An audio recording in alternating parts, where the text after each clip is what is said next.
Fadila Rahmadani dengan NIM H1071241017. Mahasiswi Program Studi Geofisika, Fakultas Matematika dan Ilmu Pengetahuan Alam, Universitas Tanjung Pura. Jadi, di video kali ini aku akan membahas mengenai konstitusional Negara Republik Indonesia 1945. Video ini aku buat guna untuk memenuhi tugas ujian akhir semester mata kuliah Kewarganegaraan yang diampu oleh Ibu Ade Risnasari, SH, MSI. Oke, langsung aja kita bahas latar belakang konstitusional Negara Kesatuan Republik Indonesia tahun 1945. Pembentukan dan perkembangan Undang-Undang Dasar 1945 mencerminkan perjalanan panjang bagi bangsa Indonesia dalam meraih dan mempertahankan kemerdekaan serta membangun negara yang berdaulat dan demokratis. Sejarah perjuangan melawan penjajahan, peran BPUPKI dan PPKI, perubahan konstitusi, serta penerapan Undang-Undang Dasar RIS 1945, UUDS 1950, Dekret Presiden 5 Juli 1959, hingga amandemen Undang-Undang Dasar 1945 pada tahun 1999 hingga 2002. Menunjukkan dinamika sejarah dan politik yang luar biasa pada perjalanan konstitusional Negara Kesatuan Republik Indonesia. Selanjutnya kita akan bahas mengenai definisi konstitusional.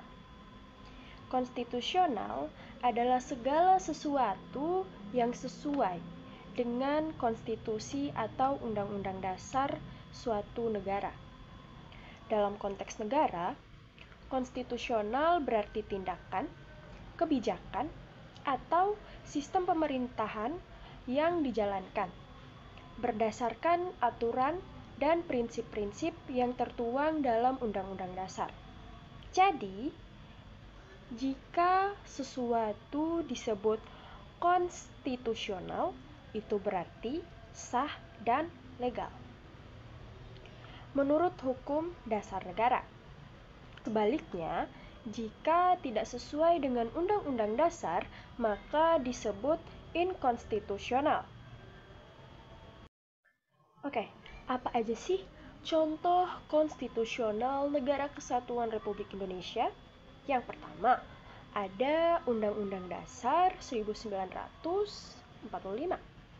Yang kedua, ada UUD RIS 1949. Dan yang ketiga, ada UUDS 1950. Oke, yang terakhir yang mau aku bahas yaitu penerapan konstitusi dalam kehidupan kita sehari-hari. Yang pertama, menghormati hukum.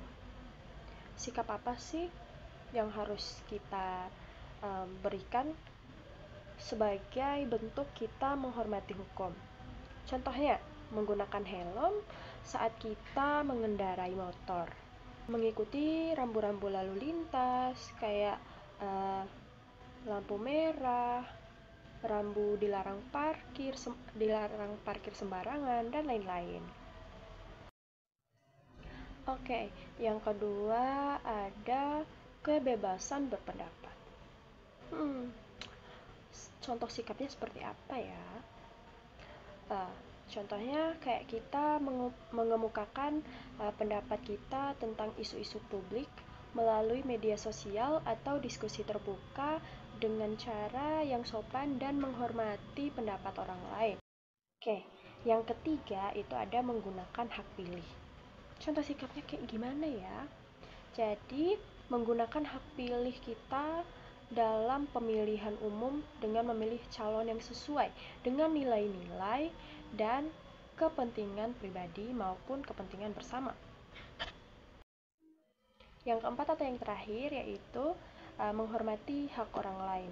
Contoh sikapnya seperti apa? Misalnya, kita menghormati hak cipta milik orang lain dengan tidak melakukan plagiat atau menggunakan karya orang lain tanpa izin. Itu sangat tidak baik ya semuanya.